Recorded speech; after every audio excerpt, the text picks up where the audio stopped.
Hawthorn Hill was a house designed by the Wright brothers for the whole family to live in.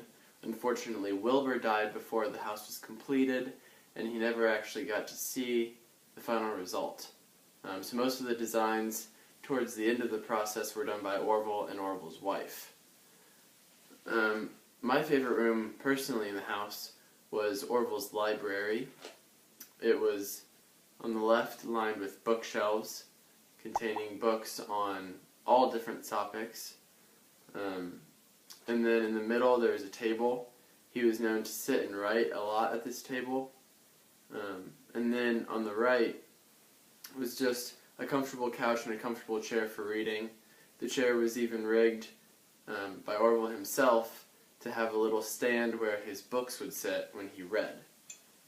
So I just thought that was kind of a cool addition that he threw in there. Also on the first floor was the formal dining room.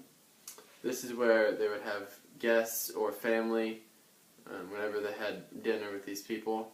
One time, Orville, who was known to be kind of a practical joker, even rigged the table so that he could somehow propel a fake cockroach across it during a Thanksgiving meal with all of his family there. Unfortunately, his family didn't really appreciate the joke, and many of them then claimed that it had ruined Thanksgiving dinner, but I'm sure Orville thought it was hilarious. In the upstairs of the house were the bedrooms. This is where the family members stayed, and also all the guests that they had through the house in different times stayed. Many of the guests were pretty famous.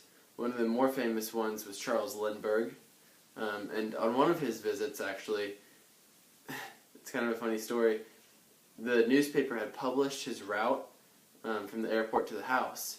And then when he got there and learned that, he then told the driver to take a different route because he didn't want to make a public appearance. So they did, and then all the people who had lined the streets to see him just went to the house to see him because he never drove by. So eventually Orville convinced him to step out on the patio and just wave to all the people so that they would leave the house because they had covered the front and back lawns of the house. So he stepped out and waved to them, and the crowd then receded, but unfortunately there was more crowd to come, and people continued coming to the house, and he had to step out and wave to them a couple of different times. If you want to learn more, check out the link on the right.